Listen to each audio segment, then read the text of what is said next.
Buenos días, mis hermanos. Hoy es viernes, día de preparación, y les deseo todas las bendiciones del Altísimo, especialmente para recibir este santo sábado más.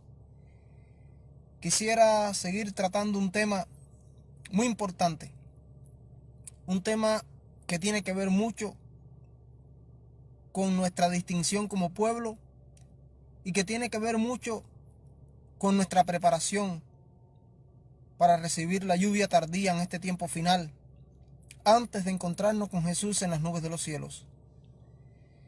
Y el tema o esta meditación la he titulado y está basado en una pregunta. Sí, la pregunta es: ¿tenemos un evangelio adventista? Mis hermanos, la Biblia nos dice a nosotros en Mateo 24:14, un texto que quizás se sepan de memoria porque es un texto muy conocido, lo siguiente.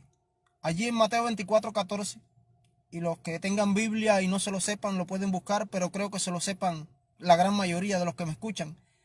Dice lo siguiente, Mateo 24:14: y será predicado este evangelio del reino en todo el mundo para testimonio a todas las naciones, y entonces vendrá el fin. Pero, ¿cuál es ese evangelio que será predicado para testimonio a todo el mundo y traerá fin a nuestro mundo, mis hermanos? Sin dudas, ese no es el evangelio evangélico tan común que se predica por doquier en cualquier iglesia protestante evangélica de hoy en día, y aún dentro de nuestra propia iglesia adventista del séptimo día. Ese es el mismo evangelio enviado por Dios de la justicia de Cristo y presentado allá en Minneapolis en 1888, el cual fue rechazado con celos, críticas, burlas y oposición. Ese evangelio del cual les hablo, del cual habla Mateo 24:14, es el mensaje que se ordena proclamar a la iglesia remanente de Dios, que fue chasqueada en el año 1844, allí en Apocalipsis capítulo 10, versículo 11, bajo esta orden. Y vamos a la Biblia si quieren también para comprobarlo. Apocalipsis capítulo 10, versículo 11, dice lo siguiente: y él me dijo, es necesario que profetices otra vez sobre muchos pueblos, naciones, lenguas y reyes. Mis hermanos, ese es el evangelio eterno que debe ser proclamado en alta voz al mundo entero y que está presente o contenido allí en el mensaje de los tres ángeles de Apocalipsis 14, versículo 6 hasta el 12, pero específicamente en el mensaje del primer ángel de esos tres ángeles se menciona ese evangelio eterno que abarca todo el evangelio. Ese evangelio es el que se necesita predicar, donde dice: y vi volar por en medio del cielo a otro ángel con el evangelio eterno para predicarlo a todos los moradores de la tierra, diciendo a gran voz: temed a Dios y dadle gloria, porque la hora de su juicio ha llegado. Sí, mis hermanos, ese mensaje, ese evangelio, es el fuerte pregón del cuarto ángel de Apocalipsis 18, que iluminará toda la tierra con la gloria del Señor y sacará al pueblo de Dios de Babilonia con el derramamiento final de la lluvia tardía del Espíritu Santo.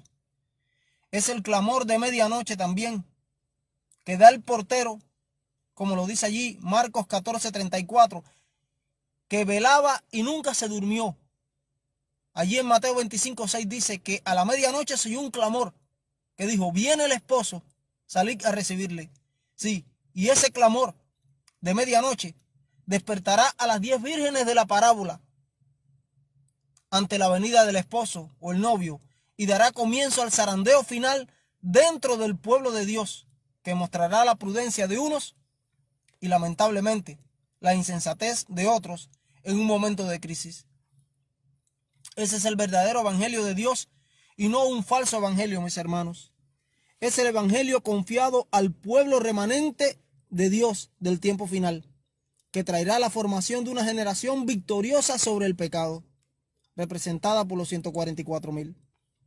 Esta multitud de los 144,000, o generación sin igual, en su perseverancia alcanzará la santidad divina, guardando los mandamientos de Dios, y tendrán la misma fe que le dio a Jesús la victoria en sus pruebas, despojándose del yo humano, de su propia voluntad, para someterse a la voluntad divina, y así vindicará el carácter de Dios ante el universo. Recordemos a Jesús en Getsemaní. Sí, mis hermanos, esta multitud pasará un Getsemaní. Esta multitud pasará un tiempo de angustia semejante al de Jacob. En ese tiempo final, allí Jesús en Getsemaní le pidió 3 veces a Dios que si podía pasar esa copa de él, que la pasara, pero que no se hiciera como él quería, sino que se hiciera la voluntad de Dios. Jesús se negaba allí, en aquel momento, a pasar por aquella prueba. Él sabía que eso le costaría una separación de Dios. Sentía esa separación porque sabía que el pecado vendría todo sobre él. Entonces él le pidió al Padre que si podía, que lo liberara de aquello, pero que no se hiciera como él quería, como él sentía, sino que se hiciera la voluntad del Padre. Y esta multitud final, esta generación final, tendrá el mismo sentimiento. Se vaciarán de sí mismos, se vaciarán de su yo, para someterse completamente a la voluntad del Padre, para que la voluntad del Padre se haga completamente en ellos. Sí, mis hermanos. Como dice Gálatas 2:20 el apóstol San Pablo, con Cristo estoy juntamente crucificado, y esta multitud estará juntamente crucificada con Cristo, y ya no vivo yo, es decir, que esta multitud no vivirá más ella, y ya no vivo yo, mas vive Cristo en mí, dice Pablo, y lo que vivo ahora en la carne, lo vivo en la fe del Hijo de Dios, el cual me amó y se entregó a sí mismo por mí. Sí, mis hermanos, esta multitud final, esta generación final, este remanente final, debe tener la mente de Cristo. Debe tener el mismo sentir que tuvo Cristo, como dice Filipenses 2:5 en adelante. Dice, haya pues en vosotros este sentir que hubo también en Cristo Jesús, el cual siendo en forma de Dios, no estimó el ser igual a Dios como cosa que aferrarse, sino que se despojó a sí mismo, tomando la forma de siervo, hecho semejante a los hombres, y en su condición de hombre se humilló hasta lo sumo, hasta la muerte de cruz, por lo cual Dios le dio un nombre que es sobre todo nombre, para que en el nombre de Jesucristo se doblen toda rodilla de los que están en los cielos y en la tierra, y toda lengua confiese que Jesucristo es el Señor, para gloria de Dios Padre. Sí, mis hermanos, Jesús se despojó a sí mismo de su yo y decidió hacer la voluntad de su Padre. Y esta generación final tendrá que hacer lo mismo.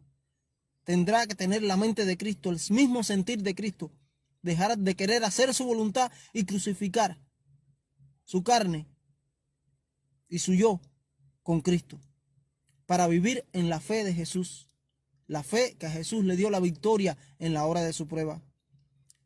Esto sucederá porque siguiendo el verdadero evangelio, esta generación final, mis hermanos, demostrará que siguiendo el ejemplo de Jesús, los pasos de Jesús, el patrón o el modelo de Jesús, en el poder de la gracia y obra del Espíritu Santo en sus vidas, que sí es posible vencer sobre el pecado en una naturaleza humana caída.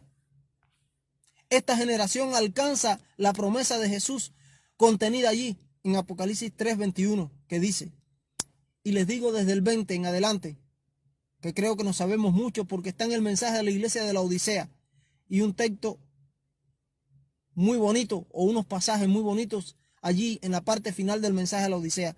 Dice, he aquí que yo estoy a la puerta y llamo. Si alguno oye mi voz y abre la puerta, yo entraré a él, cenaré con él y él conmigo. Y dice más en el versículo 21, y es lo que más me importa en este momento, al que venciere, dijo Jesús, le daré que se siente conmigo en mi trono, así como yo he vencido y me he sentado con mi Padre en su trono. Fíjense que allí en ese texto Jesús nos dice que al que venciere, como él ha vencido, Él permitirá que nos sentemos en su trono, así como Él se sentó con su Padre en su trono por haber vencido. Pero Jesús venció en una naturaleza humana caída, 4000 años después que Adán había caído, y venció sobre el pecado. Y es la invitación que Él nos hace, por medio de su gracia, por medio de su poder, por medio de la obra del Espíritu Santo en nuestras vidas. Él nos prometió la victoria y nos dará la victoria, porque dice Filipenses 4:13, todo lo puedo en Cristo que me fortalece. Pero mis hermanos, para comprender la mayoría de estas cosas debemos tener una comprensión correcta de lo que es el pecado. Porque la interpretación correcta del concepto del pecado toca temas prácticos como la naturaleza de la tentación y debe colocarse en el lugar correcto. Si no, estaremos completamente desorientados. Si esto no ocurre, entonces uno no puede llegar a la comprensión correcta. Elena de White dijo lo siguiente, y les comparto esta cita. Dice, o dijo ella, mejor dicho, escuchen, se las leo. Nuestra única definición de pecado es la que se da en la palabra de Dios. Es transgresión de la ley. Conflicto de los siglos, página 493. ¿Cómo dijo ella? Nuestra única definición de pecado es la que se da en la palabra de Dios. Es transgresión de la ley de Dios. Conflicto de los siglos 493. No hay más definiciones de pecado. Hay solo una. Pecado es transgredir la ley de Dios. Lo triste del caso es que algunos intérpretes ya han decidido que, dado que Elena de White no era una teóloga sistemática entrenada, las declaraciones en sus libros simplemente constituyen una descripción devocional. Es increíble que digan esto. Y esto lo dicen eruditos, esto lo dicen teólogos.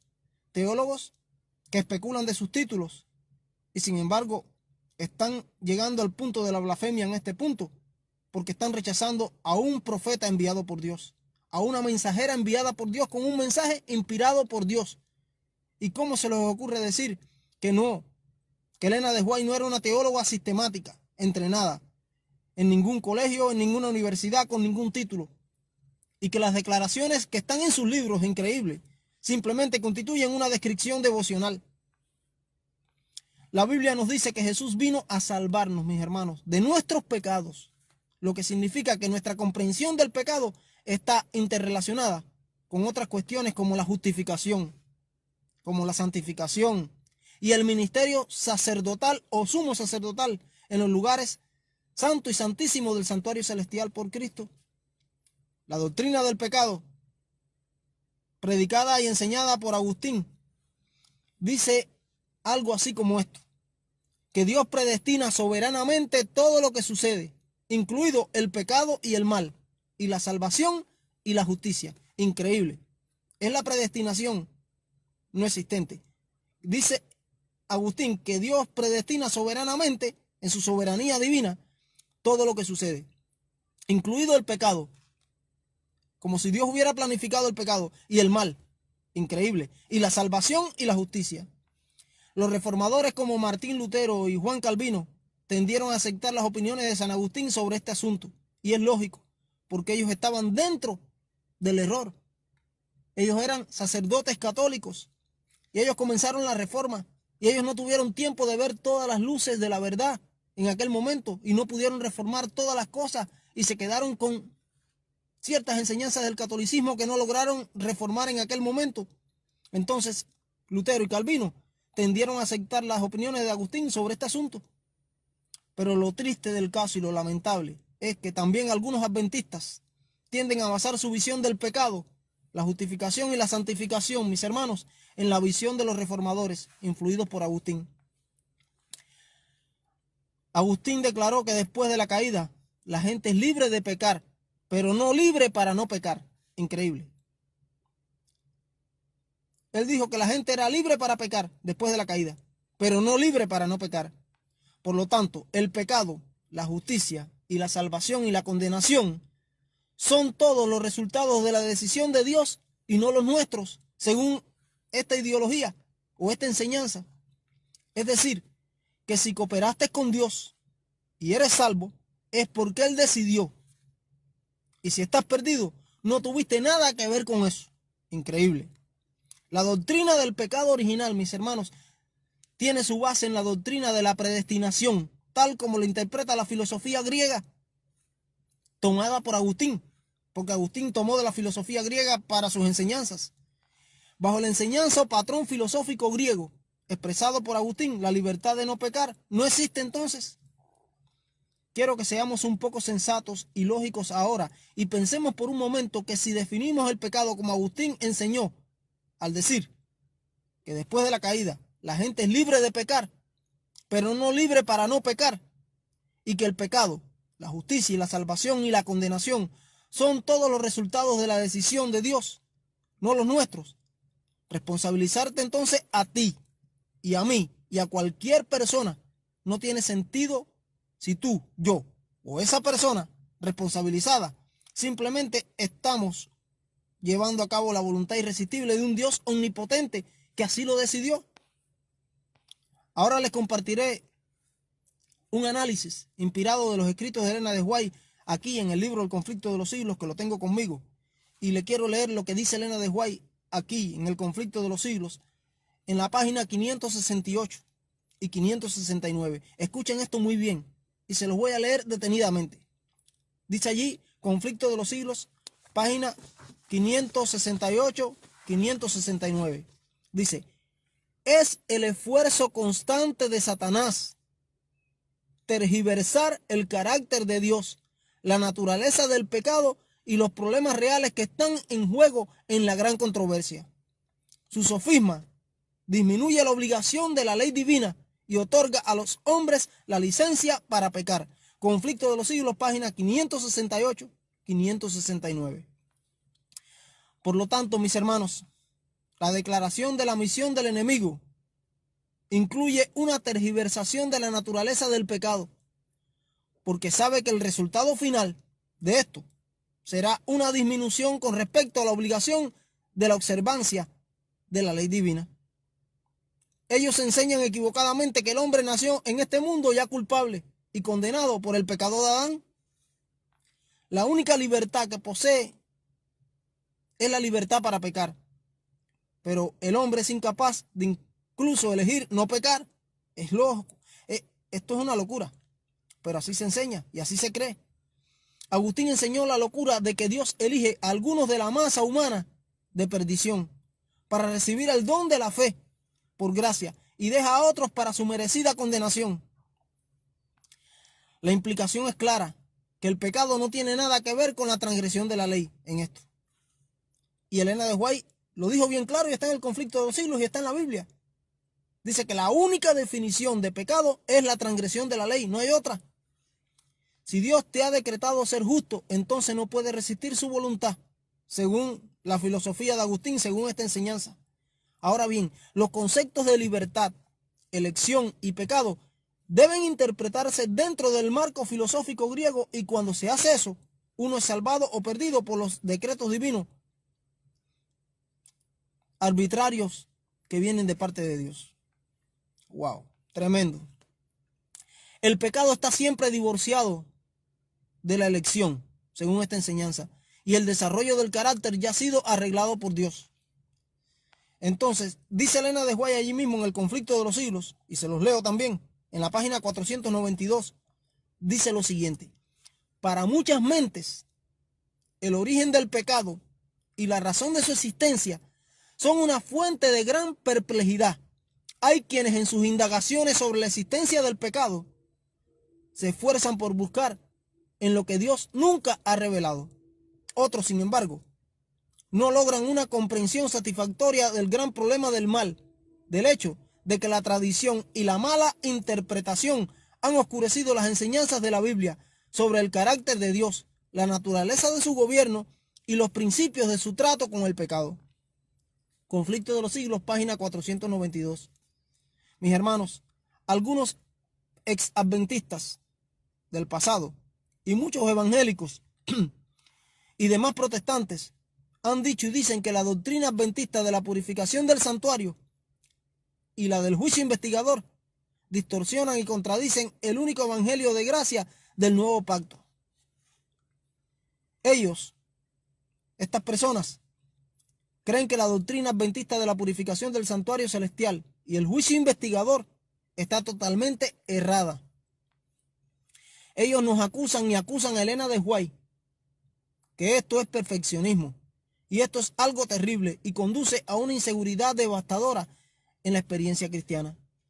Pero equivocadamente dicen que el perfeccionismo es una parte integral de la doctrina del juicio investigador. Esto no es así. Esto es una falacia, esto es una mentira. Entonces, el verdadero problema no es 1844 para ellos. No, sino la justicia por la fe, específicamente la enseñanza de la victoria sobre el pecado antes de que venga Jesús. El falso evangelio de justificación por la fe y las falsas creencias que se defienden fuera y dentro de nuestra iglesia son, por ejemplo, pecado involuntario u original. Que eso viene de la idea de San Agustín y de la enseñanza de San Agustín. Esta creencia enseña que todos se convierten en pecadores o todos nos convertimos en pecadores simplemente por haber nacido en este mundo de pecado. También enseñan que, disculpen, también enseñan que la naturaleza de Cristo era no caída, que Cristo vino con una naturaleza humana no caída, que vino con una naturaleza como la que tenía Adán antes de pecar. Esta creencia no es bíblica, ni está apoyada por el espíritu de profecía, por muchas citas, que dice que la humanidad de Cristo tomó sobre sí mismo la naturaleza sin pecado de Adán, como era antes de la caída de Adán, o que él tenía una naturaleza híbrida, algunos dicen, parcialmente caída y en parte no caída. También enseñan que la salvación solo por la justificación legal es decir, que solo es por una declaración divina, que la salvación solo se alcanza por una declaración legal divina. Esta creencia enseña que el fundamento de la salvación del cristiano incluye la justificación legal de la justicia únicamente, a diferencia de la transformación, de la regeneración y la santificación, y que estas solo son resultados de la salvación. Lógicamente, esta teoría lleva a la creencia de que todos nuestros pecados pasados, los presentes y los futuros, ya han sido perdonados, y que una vez que una persona acepta a Cristo, los pecados futuros son perdonados con la misma seguridad que los pasados. Los defensores adventistas de esta enseñanza han utilizado términos como perdón general, el paraguas de la gracia eterna, y han ilustrado el concepto por un hombre que lleva un traje negro, vestido de negro completamente, con un paraguas blanco sobre su cabeza que lo cubre en lo alto. Ellos creen y enseñan que la salvación se basa solo en la justificación legal declarada y que también dicen que la justicia de Dios produce en nosotros no tiene ningún valor de salvación. Increíble. Este falso evangelio dice que el borrado final o la eliminación final de los pecados de los creyentes tiene lugar cuando uno acepta a Cristo. Sin embargo, sin necesidad de un futuro que deban ser borrados en el futuro. Esos pecados registrados en el santuario al final del juicio celestial. Este falso evangelio enseña que nuestros pecados ya fueron removidos por Cristo en la cruz del Calvario hace 2000 años atrás. Por lo tanto, que no necesitan ser removidos ni del santuario celestial ni de la vida terrenal del cristiano. Según esta enseñanza, mis hermanos, la santificación se reduce a una obra no especificada y nunca completada que funciona solo como prueba de que una persona ha sido justificada ya. Las definiciones que demos para el pecado, la justificación, la santificación, la base de la salvación y los requisitos finales de Dios para su pueblo ejercerán una tremenda fuerza lógica en nuestras conclusiones con respecto a doctrinas adventistas claves como el santuario, el sábado, la teología de la iglesia remanente y mucho más, mis hermanos. Tenemos que entender esto. Si uno acepta este falso evangelio evangélico que tanto se predica, que tanto se cree, que tanto se enseña y que se quiere imponer muchas veces, con su sola justificación legal, que incluye la salvación y la creencia en la imperfección del carácter cristiano hasta la traslación, entonces debemos entender que se está atacando 1844, el juicio investigador y el santuario celestial con su relacionada expiación y purificación. Según esta mentira del diablo, la noción de un tribunal celestial que investiga los pensamientos y hechos de los cristianos profesos y las palabras, en este caso, es innecesaria y nociva. Ellos dicen que la salvación y la expiación del pecado se han completado en la cruz. Y todo lo que es necesario para el cristiano es aceptar esta realidad terminada. Aquellos que buscan combinar, mis hermanos, las características clave del evangelio evangélico con la doctrina clásica del santuario adventista, deben necesariamente comprometer las características de ambos sistemas para lograr una síntesis tal, una unidad tal. Lamentablemente, es esto lo que ha estado sucediendo durante las últimas décadas por los pastores y maestros más respetados de la iglesia, en un intento desesperado de mezclar dos sistemas de creencias que son completamente incompatibles, mis hermanos. Sí, son incompatibles. Y eso lo hacen para que podamos evitar, o para evitar que seamos etiquetados como una secta. Y esto especialmente comenzó con fuerza desde la publicación del libro Preguntas sobre Doctrina en el año 1957.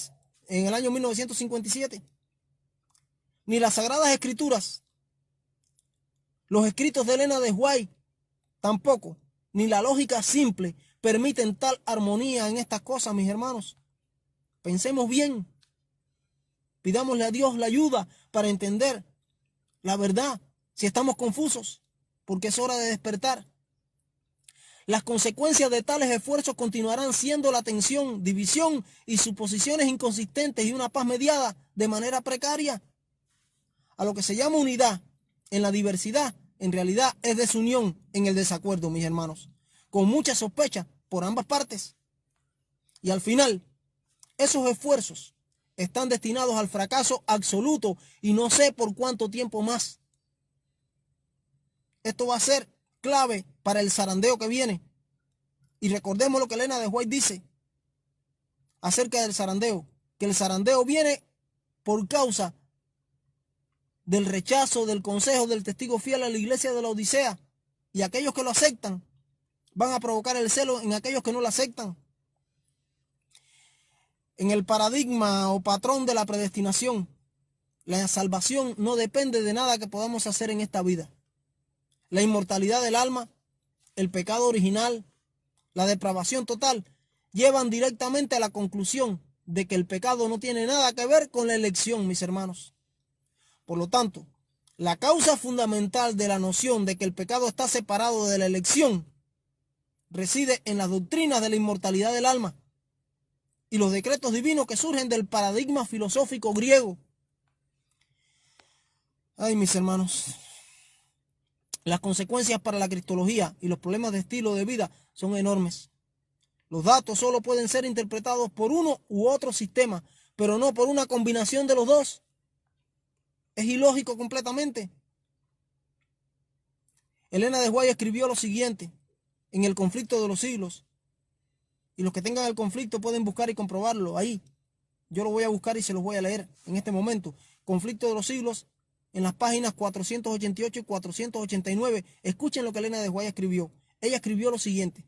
Dice allí, Conflicto de los siglos, página 488 y 489. Se los busco. Dice, el santuario en el cielo es el centro mismo de la obra de Cristo, en nombre del hombre. Se abre para ver el plan de redención. Es de suma importancia que todos investiguen a fondo estos temas. Conflicto de los siglos, página 488, 489. Si el plan de redención, mis hermanos, en sí debe interpretarse desde la doctrina del santuario, entonces, por coherencia lógica, la doctrina del pecado también debe entenderse desde el mismo patrón, desde el santuario. Para entender el pecado tenemos que entender el santuario. Miren lo que ella escribió en la siguiente cita. Elena de White, allí mismo en el Conflicto de los siglos. Conflicto de los siglos, página 425. Escuchen. Dice Elena de White en el Conflicto de los siglos, página 425, lo siguiente. Aquellos que vivan en la tierra, cuando la intercesión de Cristo cesará en el santuario de arriba, en el celestial en este caso, deben estar de pie ante los ojos de un Dios santo, sin un mediador. Se habrá acabado la gracia y ya no hay mediador. Dice allí, continúa ella, sus caracteres, o el carácter de cada uno, sus caracteres deben ser purificados del pecado. ¿Escucharon? Sus caracteres deben ser purificados del pecado a través de la gracia de Dios, y su esfuerzo diligente propio deben ser vencedores en la batalla contra el mal. Mientras el juicio investigador avanza en el cielo, debe haber una obra especial de purificación en la tierra, de quitar el pecado entre el pueblo de Dios sobre esta tierra. Conflicto de los siglos, página 425. Este pasaje está claramente en oposición a varias áreas ya discutidas en lo que le venía diciendo anteriormente, mis hermanos. En el paradigma o patrón filosófico de Agustín, disculpen, la culpa y la condena surgen simplemente de tener carne pecaminosa que incluye tendencias. Estos han sido recibidos por herencia y no se eliminan por conversión, según los defensores de la falaz enseñanza del pecado original. Pero si, como escribió Elena de White, el pecado debe ser eliminado por la gracia de Dios y su propio esfuerzo diligente, el de nosotros, los seres humanos, entonces el hombre debe tener libertad tanto para pecar como para no pecar. Esto significa que el paradigma bíblico no apoya la idea de la depravación total y la esclavitud de la voluntad. Esta definición de tentación y pecado solo puede tener sentido a la luz de la gran controversia, a la luz del gran tema de la gran controversia entre Cristo y Satanás, donde los individuos tienen completa libertad de elección, mis hermanos, el libre albedrío. Porque si no existiera libre albedrío, la siguiente declaración tiene grandes implicaciones para el pecado de la tentación, la victoria y la cristología. Sí, allí mismo en el conflicto de los siglos, en la página 623, les leo. Conflicto de los siglos, página 623. Dice lo siguiente. Ahora, escuchen, ahora, mientras nuestro gran sumo sacerdote está haciendo la expiación por nosotros, debemos tratar de llegar a ser perfectos en Cristo. ¿Cómo dice? Escuchen, les repito. Dice, ahora, y lo escribió Elena de White, inspirada por Dios. Ahora, mientras nuestro gran sumo sacerdote, que es Cristo Jesús, que está en el santuario celestial, está haciendo la expiación por nosotros, debemos tratar de llegar a ser perfectos en Cristo. Es ahora. Ni siquiera por un pensamiento se podría llevar a nuestro Salvador a ceder al poder de la tentación. Esta es la condición en la que deben encontrarse los que estarán en el tiempo de angustia. Es en esta vida que debemos separar el pecado de nosotros. ¡Wow! Tremenda declaración. Conflicto de los siglos, página 623. Ahora es que mientras Cristo intercede y hay gracia y oportunidad, es que debemos tratar nosotros de llegar a la perfección del carácter, mis hermanos. Ni siquiera de pensamiento se debe caer en la tentación y el pecado para estar listos para vencer durante el tiempo de angustia que se nos avecina. Ahora, mientras hay gracia, debemos separar el pecado de nosotros. Este pasaje indica que el pecado como transgresión y no la original es la única definición que funcionará. Una vez que el tema del santuario en la gran controversia se discierne como el paradigma, la única definición de pecado que funciona, mis hermanos, es la que da Primera de Juan 3:4, que Elena de White dice que es la única definición para pecado en la Biblia. Primera de Juan 3:4, que dice que pecado es transgresión de la ley de Dios. Quitar el pecado no se refiere a la carne pecaminosa, sino a los hechos de la carne. Y tenemos que estar claros en esto. Quitar el pecado no se refiere a quitar la carne pecaminosa, sino a los hechos de la carne, a las acciones de la carne. Heredar una naturaleza pecaminosa de Adán no contamina nuestro carácter, mis hermanos. Tenemos que entender eso.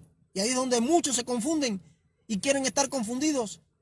Sí, heredar una naturaleza pecaminosa de Adán no contamina nuestro carácter, ni nos hace culpables ante Dios.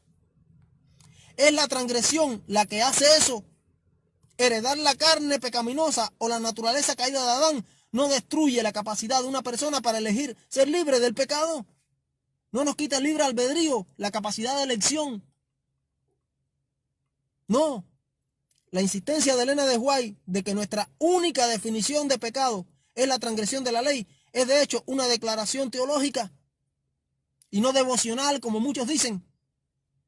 El paradigma filosófico griego produjo la inmortalidad natural del alma, la depravación total y la doctrina de los decretos divinos ven al pecado como totalmente separado de la elección, como si Dios nos librara o nos privara, en este caso, del libre albedrío.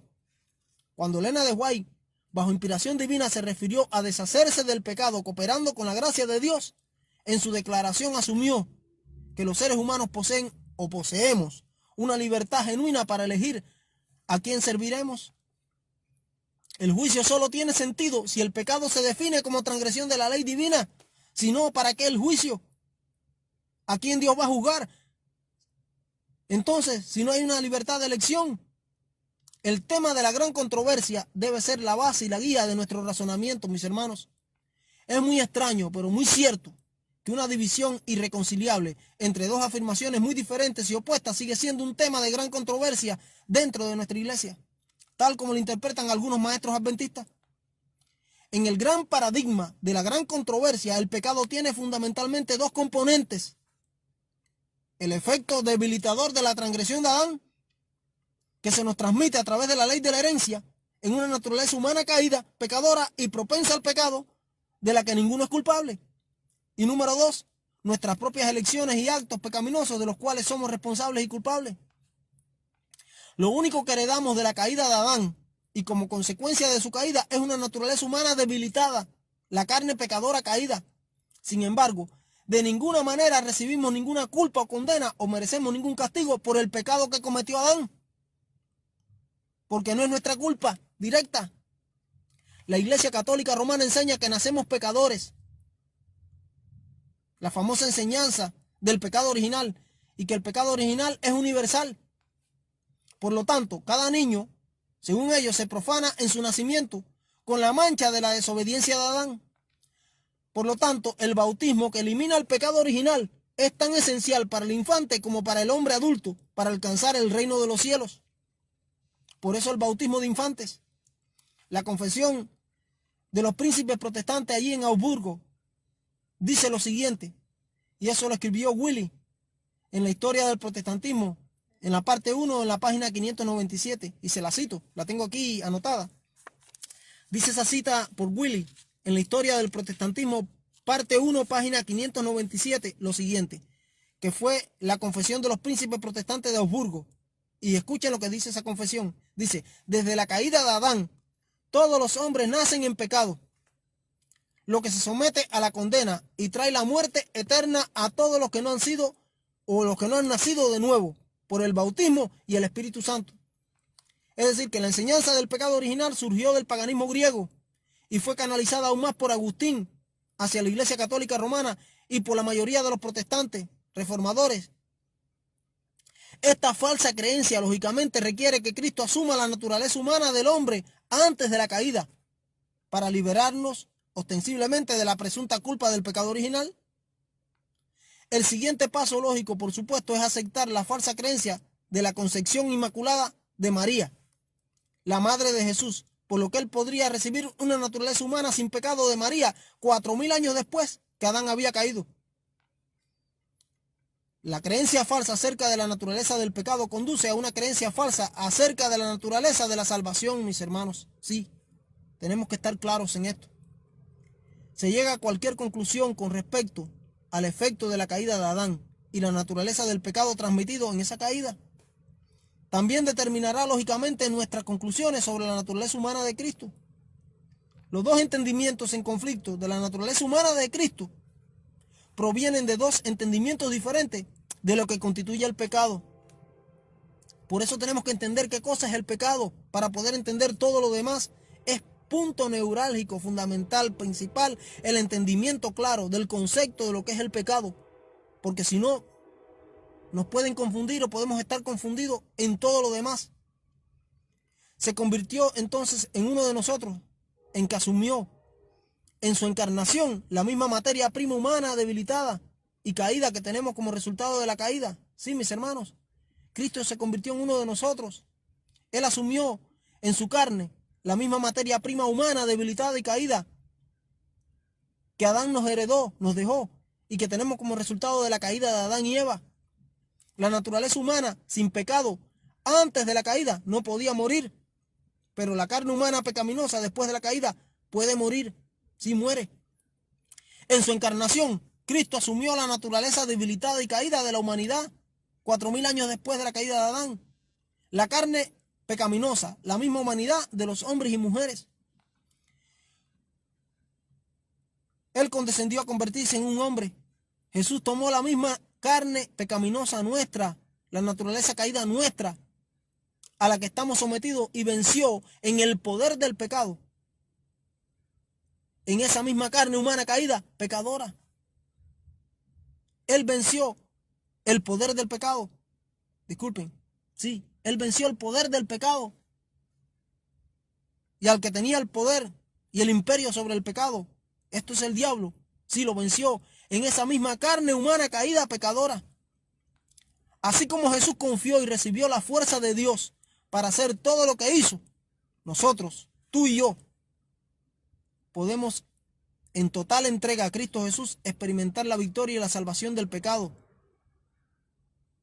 Como lo dice Filipenses 4:13, todo lo puedo en Cristo que me fortalece. Y como dice 1 de Juan 2:1, hijitos míos, estas cosas os escribo para que no pequéis. Es decir, que podemos no pecar.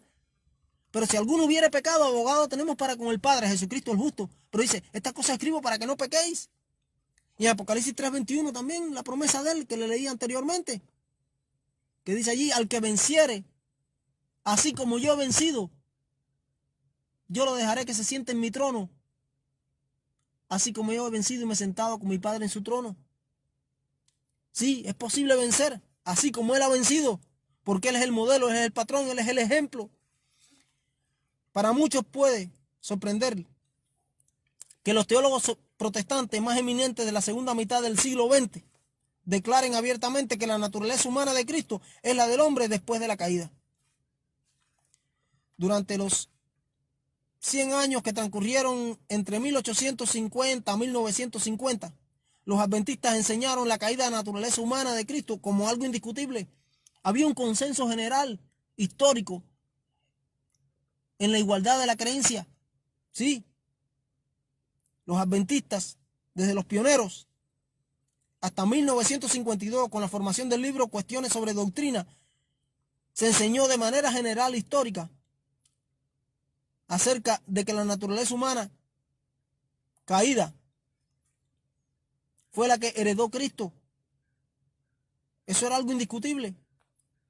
Pero lamentablemente hoy en día una mayoría de protestantes, y cada vez más en su mayor parte y sin saberlo, en la iglesia adventista del séptimo día actual se ha aceptado que Cristo tomó la naturaleza humana de Cristo antes de la caída. Es decir, la naturaleza de un Adán antes de caer. Elena de White escribió lo siguiente. Él lo escribió en el Instructor para Jóvenes, el día 13 de octubre del año 1898. Escuchen lo que Elena de White escribió. Aquí tengo la cita anotada y se las voy a leer. Conflicto de los siglos, disculpen. En el Instructor de Jóvenes, lo que la cita la tengo dentro del Conflicto de los siglos en una hoja copiada. En Instructor de Jóvenes, del día 13 de octubre del año 1898, escuchen lo que Elena de White escribió. Dice, la humanidad del Hijo de Dios es todo para nosotros. Esta es la cadena de oro que une nuestras almas a Cristo y por medio de Cristo a Dios.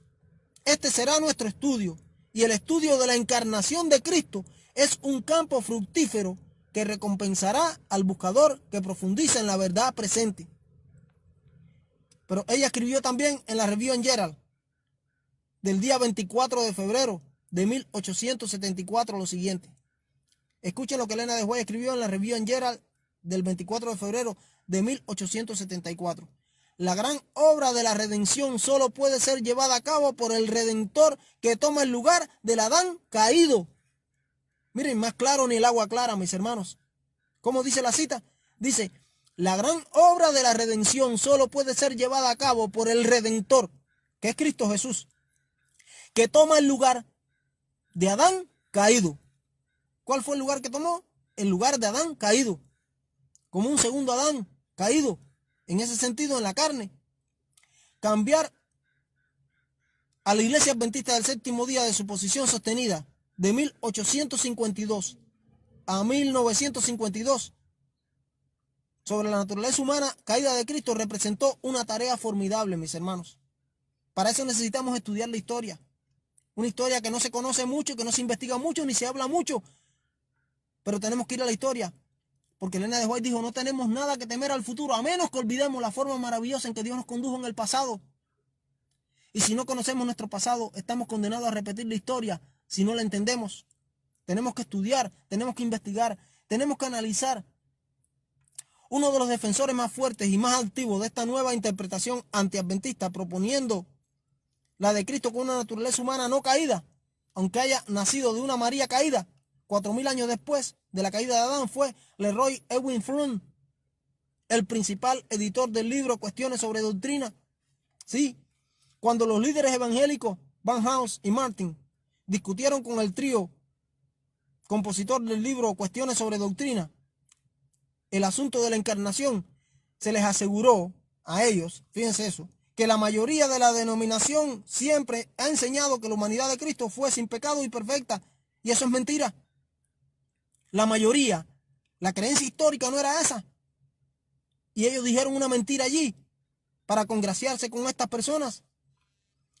Pero el libro Cuestiones sobre Doctrina no mejoró significativamente la percepción de Barnhouse de los adventistas del séptimo día. Es una ironía, porque Barnhouse dijo, todo lo que digo es que los adventistas son cristianos, sí. Todavía creo que sus doctrinas son las más delicadas de cualquier grupo de cristianos en el mundo. La Biblia enseña que heredamos el efecto y no la culpa, mis hermanos, del pecado de Adán. En este caso, Adán transmitió una naturaleza humana debilitada y caída con una inclinación al pecado en sus descendientes. Pero hoy en día tenemos la red católica, romano-calvinista y evangélica, cuyos reclamos predominantes son que todos nacemos pecadores, que necesitamos bautismo infantil y que continuaremos pecando hasta que el Señor regrese. Mis hermanos, por favor, escuchen, analicemos, estudiemos, comprendamos. Es bíblico y Elena de White lo escribió, que Jesús nació con una naturaleza humana caída, como la de Adán, después de la caída de Adán. Su naturaleza humana era como la nuestra.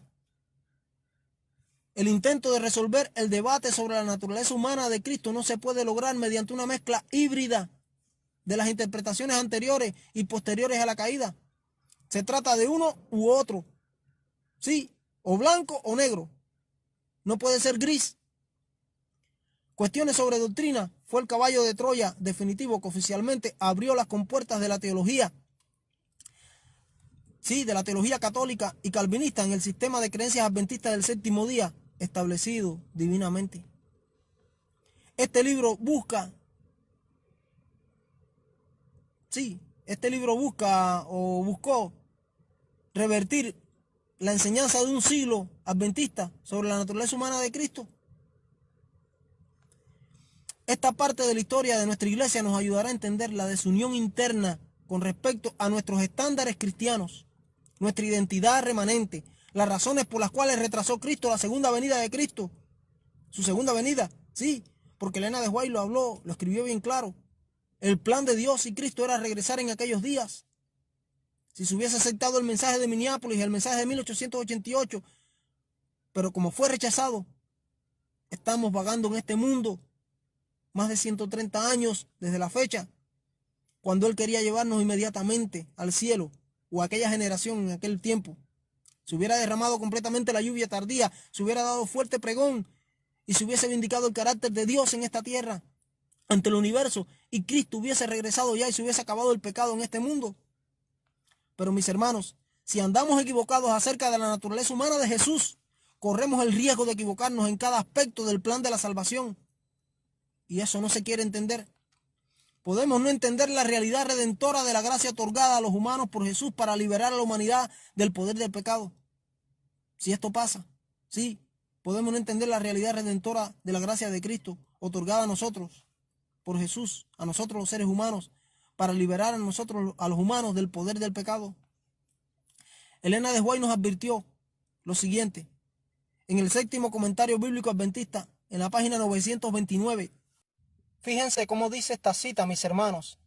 la del séptimo comentario bíblico adventista, en la página 929.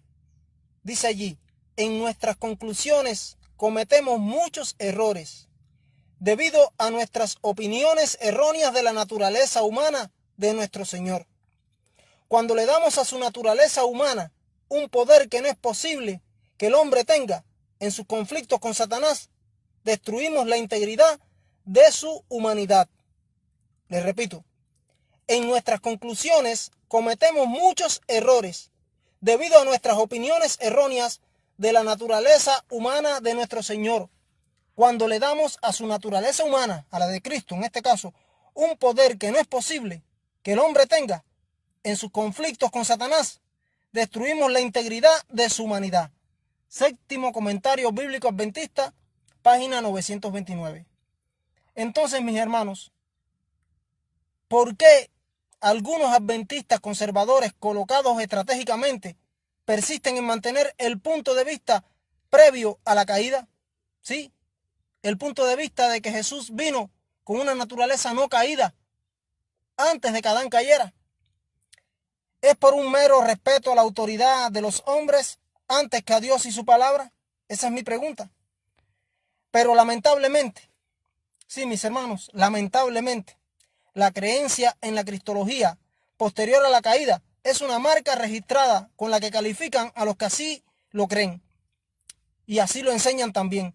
Y les dicen descontentos, les dicen críticos, antidenominacionales, diciéndoles falsamente que provocan división y que están más interesados en arrojar piedras a la iglesia que en hacer la obra de Dios.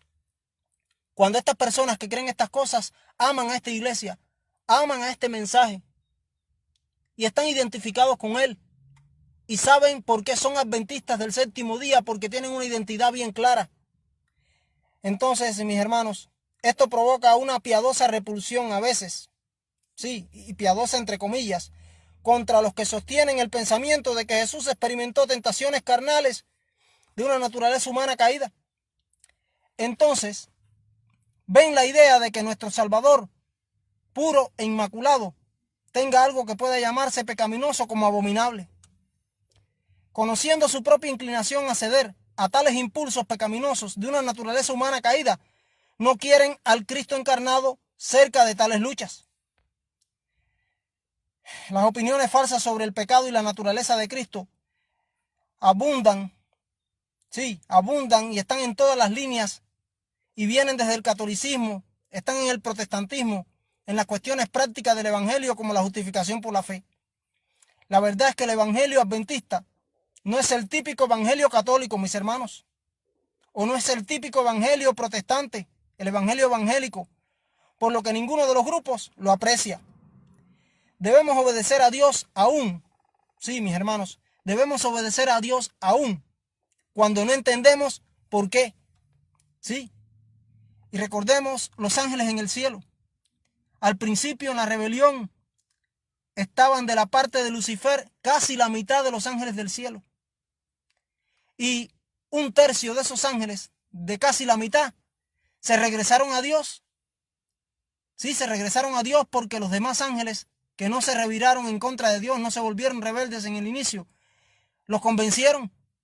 Pero aún así, esos ángeles que nunca se rebelaron, aún esos ángeles que se habían rebelado y se regresaron, estaban en dudas, porque Satanás le puso en duda, sí, con su engaño, con su mentira, le puso la mente en duda, y ellos tenían dudas, sí, tenían dudas, y aún con la duda, se regresaron a Dios y no cayeron en la desobediencia ni en la rebeldía. Todos tenemos una gran necesidad apremiante en común, mis hermanos, y esa necesidad es la de basar nuestra fidelidad a Dios en la fidelidad de Dios hacia nosotros, sí, en la fidelidad absoluta e inquebrantable de Dios hacia nosotros. A veces, eso significa obedecer sin comprender y estar dispuesto a actuar ante el hecho, solo por la fe en Dios. La justicia es por fe, mis hermanos, y siempre está conectada con nuestra respuesta de obediencia total e incuestionable.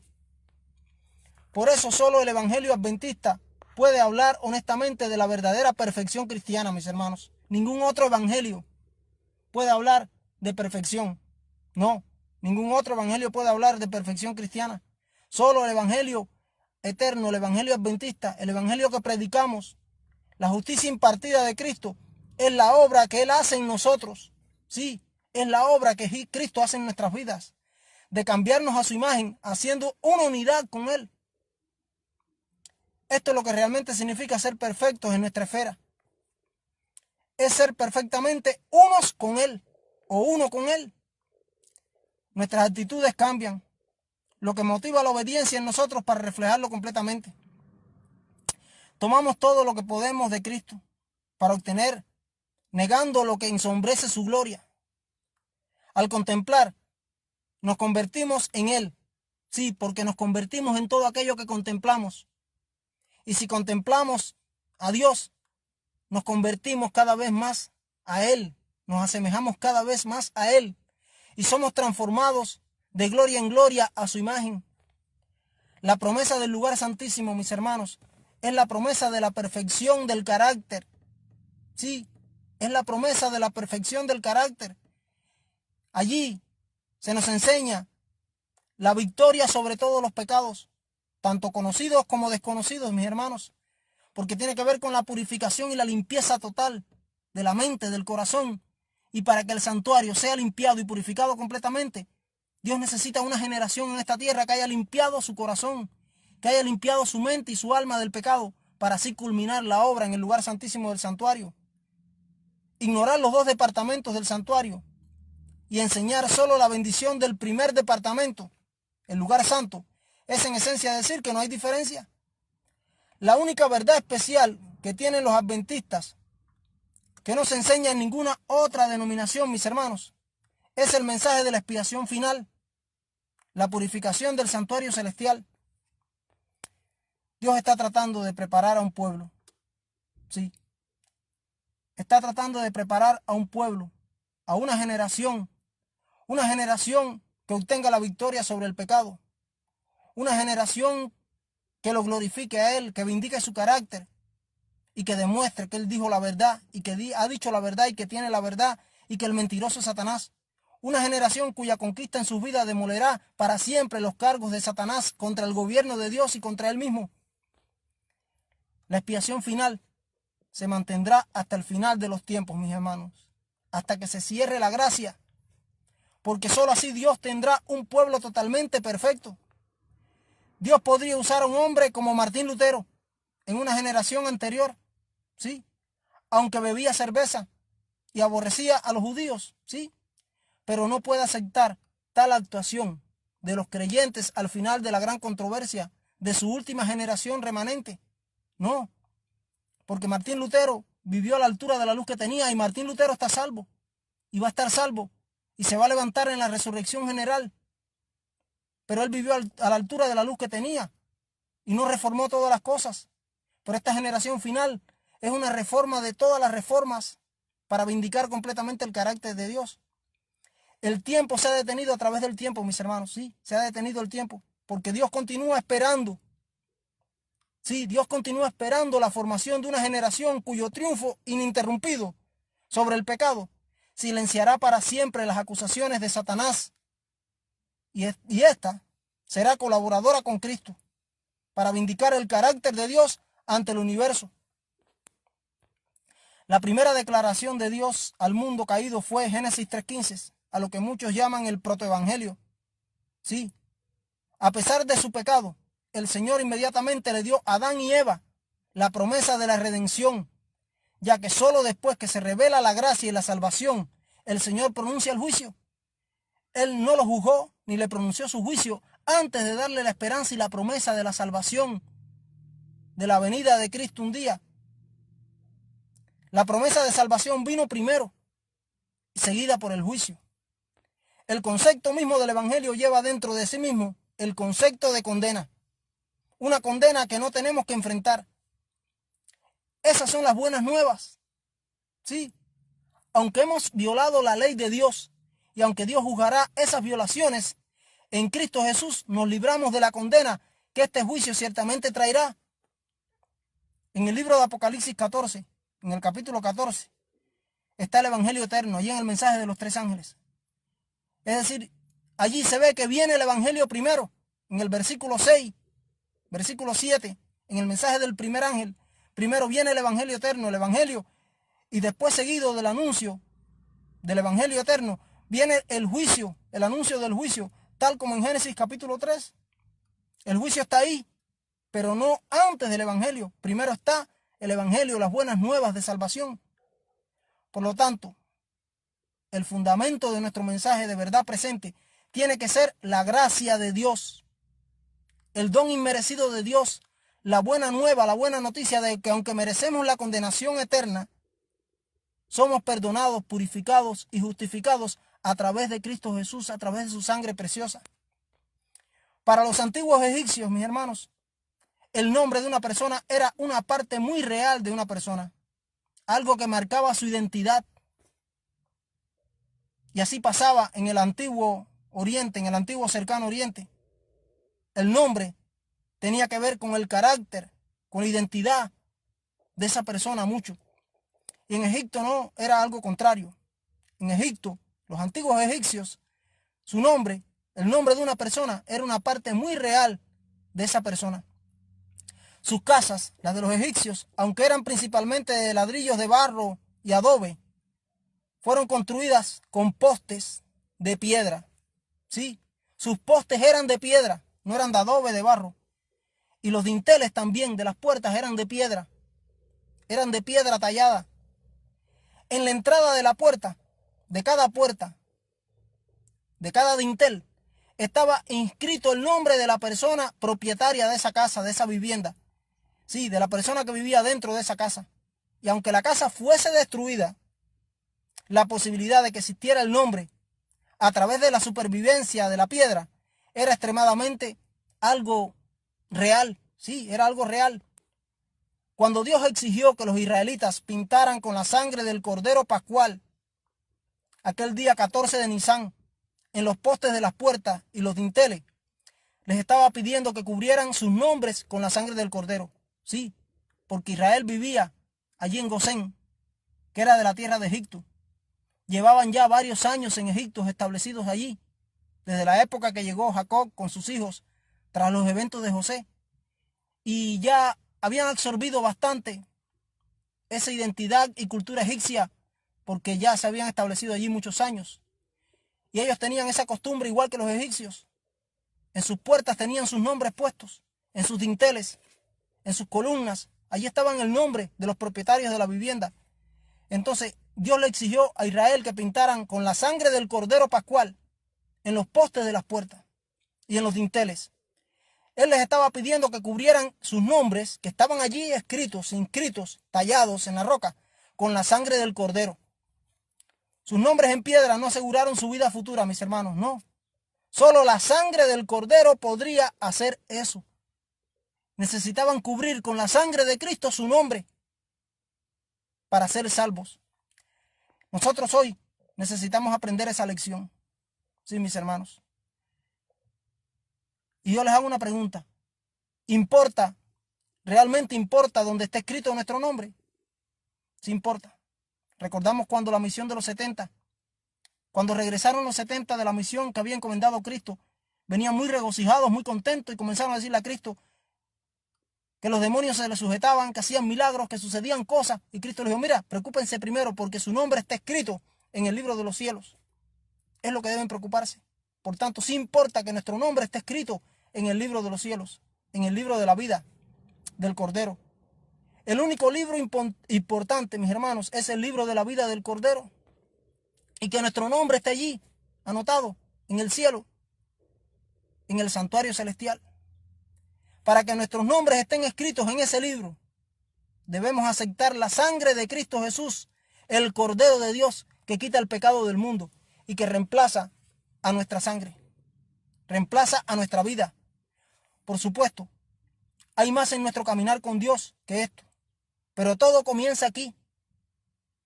Los israelitas comenzaron su éxodo fuera de Egipto, poniendo la sangre del Cordero Pascual sobre sus nombres, y luego comenzaron su viaje con Dios. Es lo mismo para nosotros hoy. Nuestro camino puede ser largo, mis hermanos, y difícil, sí, pero podemos comenzar nuestro viaje con nuestros nombres cubiertos con la sangre del Cordero hoy, aquí y ahora. Que Dios te bendiga, mi hermano. Sí, que Dios te bendiga mucho. Y como siempre te digo, preparémonos para el encuentro con nuestro Dios. Maranata, muy pronto.